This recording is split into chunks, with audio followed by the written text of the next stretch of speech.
Y es un deleite especialmente el tratar el tema del fruto del Espíritu. Jesús dijo que conoceremos a las personas por sus frutos. Y a lo que se refería es que podremos distinguir entre el verdadero pueblo de Dios, verdaderos maestros de la palabra de Dios, versus aquellos falsos profesantes que no son cristianos sinceros y que no son verdaderos maestros de la palabra de Dios. Por sus frutos los conocerás. Y el apóstol Pablo pasa gran parte de énfasis, da un gran énfasis al fruto del Espíritu, y ese es mi tema para esta sesión. Así que si usted tiene una copia de la Escritura, por favor, ábrala en Gálatas capítulo 5, y quiero que veamos los versículos 22 y 23, donde Pablo identifica para nosotros el fruto del Espíritu, un fruto que crece de la vida del cristiano. En esta parte de su carta a las iglesias en Galacia, Pablo les está rogando a estos cristianos que vivan por el poder del Espíritu Santo. Y en el proceso de estos ruegos, él les hace una amonestación o enseñanza acerca de cómo se ve el fruto del Espíritu. Y él les dice, pero el fruto del Espíritu es amor, gozo, paz, paciencia, benignidad, bondad, fe, mansedumbre, templanza. Contra tales cosas no hay ley.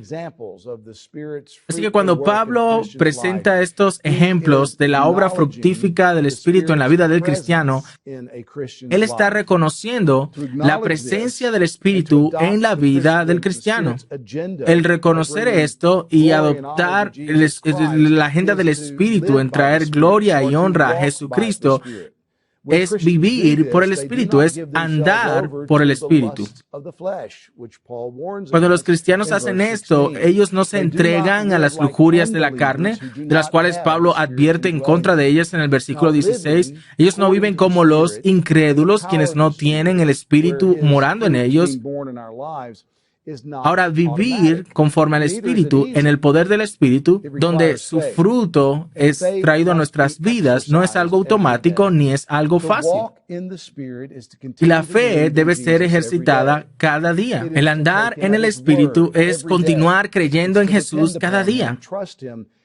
Es creerle en su palabra cada día, es depender de Él, confiar en Él cada día.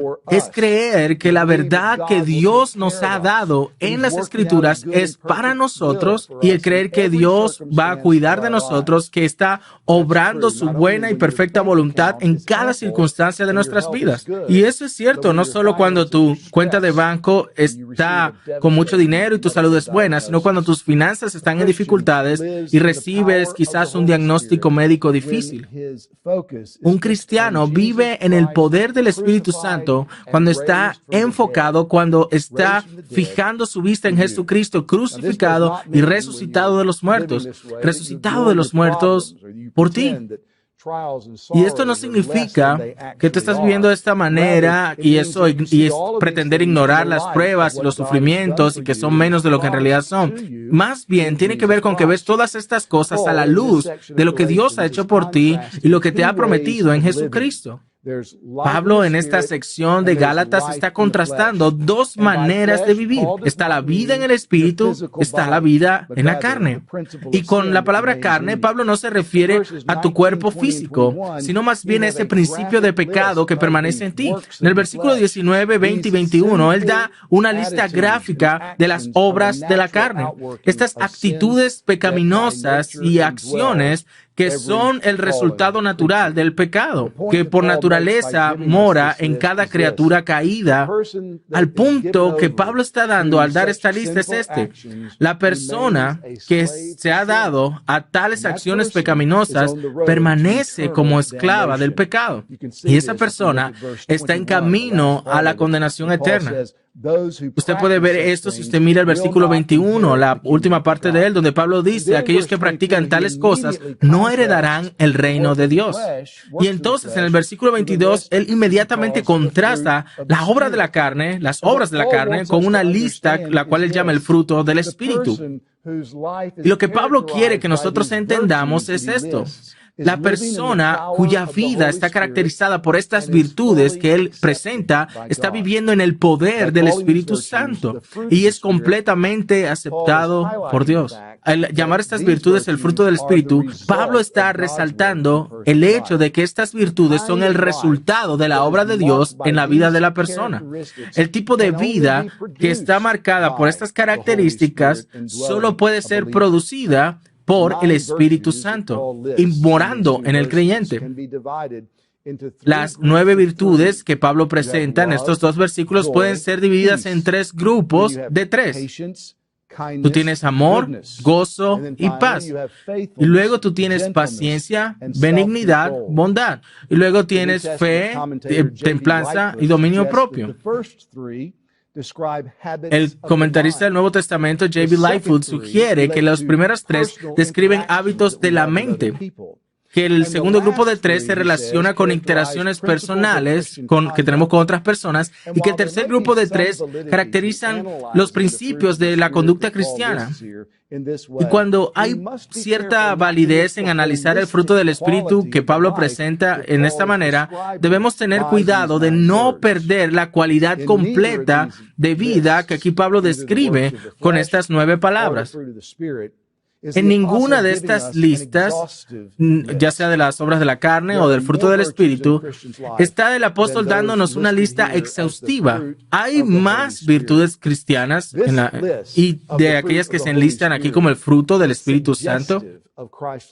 La lista del fruto del Espíritu Santo sugiere esa semejanza a Cristo, esa semejanza a Cristo que se desarrolla en cada creyente mientras el Espíritu Santo le empodera progresivamente a buscar esa santidad verdadera. Así que vamos a ver estos 9 ejemplos del fruto del Espíritu. ¿A qué se refiere Pablo con este fruto? ¿Qué es amor? Pues es la palabra ágape, la cual es una de las palabras favoritas de Pablo. La usa más de 100 veces en el sustantivo y en su forma verbal en el Nuevo Testamento. Podemos identificarla simplemente como un escritor lo ha puesto, como hacer lo mejor por otra persona. Si tú amas a una persona, tú harás lo que es mejor por esa persona.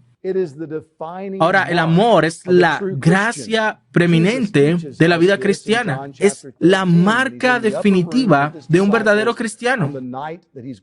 Eso nos enseña en Juan capítulo 13, cuando en el aposento alto está con sus discípulos una noche y él va a ser esa noche traicionado. Él le dice, un mandamiento nuevo os doy, que os améis unos a otros como yo os he amado, que así se amen unos a otros. Por esto serán conocidos como mis discípulos, si tienen amor los unos por los otros. Bueno, son las palabras de Jesús en este texto lo que causaron que Francis Schaeffer identificara el amor como la apologética definitiva para los cristianos. La manera como nos amamos unos a otros es, por la definición misma de Jesús, una ventana en la cual se verá el verdadero cristianismo. Por esto las personas conocerán, Jesús dice, que ustedes son mis discípulos, si tienen amor los unos por los otros. En Juan 15:12 Jesús dice de esta forma, un mandamiento les doy, que se amen unos a otros como yo los he amado. El amor es el más grande de los dones espirituales. Es mayor que cualquier otro don espiritual y mayor que las demás virtudes cristianas. Los cristianos de Corinto perdieron vista de la supremacía del amor como virtud y tuvieron que ser recordados de eso.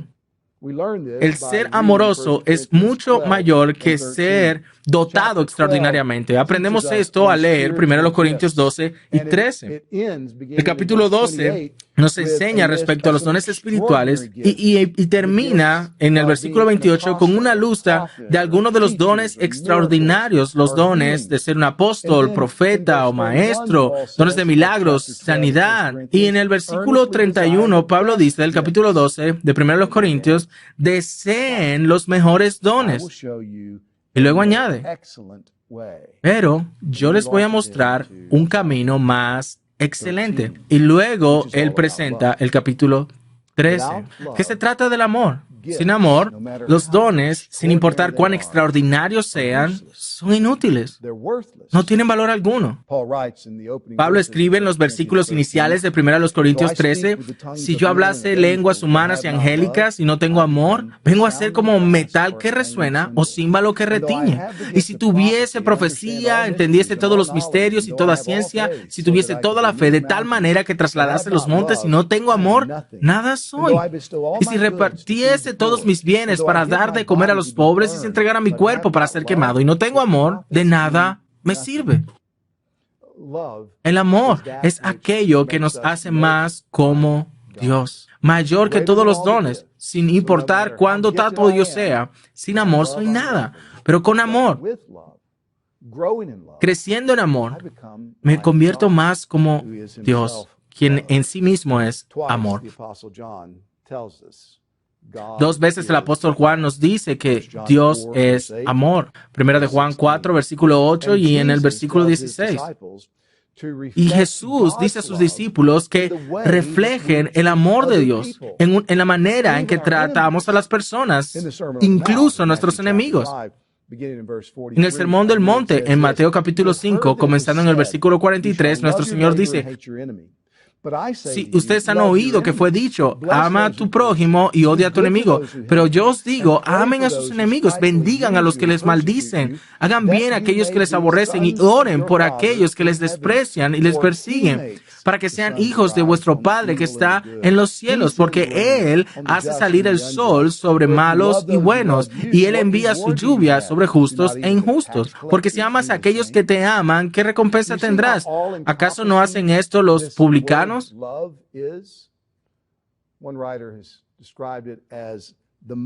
Verás cómo la palabra amor abarca tanto. Un escritor la ha descrito como la virtud madre. Eso es una virtud cristiana que le da el nacimiento a todas las demás. Esta es la razón por la que Martín Lutero, cuando comenta en este versículo de Gálatas, dice esto: sería suficiente enlistar el amor únicamente, porque esto expande entre todos los demás de parte del fruto del Espíritu. Si Pablo solo hubiera dicho el fruto del Espíritu es amor, Martín Lutero indica que hubiese eso abarcado todas las demás virtudes que se presentan. Hermanos y hermanas, nuestras vidas tienen que ser caracterizadas por el amor. Lo que eso significa es que nuestras vidas deben enfocarse en otros. Debemos considerar el bienestar de las otras personas y no solo nuestros propios intereses. Esto significa que debemos vivir de una manera donde siempre estamos tratando de hacer lo que es mejor por otras personas. Y debemos ser claros en aquello que es lo mejor para otras personas. Algunas personas tratan de definir por nosotros lo que ellos entienden que es mejor, y son cosas contrarias a la Escritura. Dios sabe lo que es mejor para otras personas y ¿y qué es lo mejor para otros? Que ellos se sientan bien acerca de ellos mismos, que se hagan sentir que son especiales. ¿Es lo mejor para ellos ser aliviados de todas sus decepciones en la vida y que siempre hagan las cosas a su manera? No. Lo que es mejor para otras personas es que vengan a conocer a Dios, que vengan a recibir vida nueva en Jesucristo,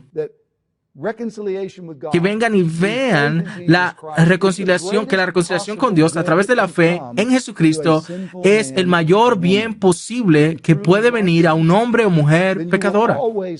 Si tú verdaderamente amas a alguien, tú siempre vas a tener como tu objetivo, tu deseo, que ellos vean y conozcan a Dios, que crezcan en la gracia y el conocimiento de Jesucristo. Así que en la iglesia, lo que esto debe significar es que debemos constantemente recordarnos unos a otros que todo lo que Dios ha hecho por nosotros en Cristo. Debemos animarnos unos a otros a mantenernos confiando en el Señor y no a conformarnos con una experiencia religiosa superficial que, mientras pueda ser respetable, nunca puede satisfacer los anhelos profundos que tenemos por gozo. Si yo te amo, entonces yo voy a lamentarme cuando tú te lamentas. Yo voy a lamentarme cuando te vea tomando placer en el pecado o tomando mayor placer en cosas que, aunque no son pecaminosas, te toma más placer que el que tomas en Dios. Cuando yo te encuentro valorando el béisbol, o tu trabajo, o tu educación, o tu cónyuge, o a tus hijos, más que a Jesucristo, yo voy a buscar ayudarte a pensar y ver que Cristo es mejor. Que veas todos los maravillosos dones en una luz diferente para que los puedas disfrutar y amarlos en Cristo, a quien amas sobre estas cosas. ¿Por qué? Porque yo sé, basado en la palabra de Dios, que lo que es mejor para ti, lo que es mejor para mí, lo que es mejor para todos, es venir y conocer el amor de Dios en Cristo Jesús, nuestro Señor.